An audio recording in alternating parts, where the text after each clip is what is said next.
हे पोरसकाडे firing casein gunman म्हणते पुलिसूच आशिल्ले. ह्या आता पुलिसूच सांगतात आनी पुलिसान तांकां भितर उडयल्या.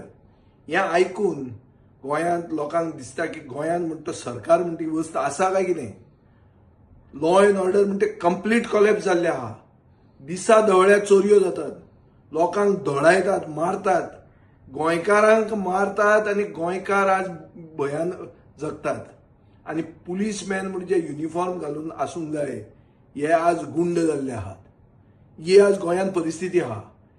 एक गोंयचो मंत्री सांगता की IPS ऑफिसर गोंयांत इव्हेंट परमिशनां दिता म्हणून. गोंय नासतनाच IPS ऑफिसरांचे राज्य चालू आहा म्हणून. So from the top to the bottom there is a rot and there is a collapse of law and order in Goa. So Goa at least deserves something called a government, and Goa deserves better.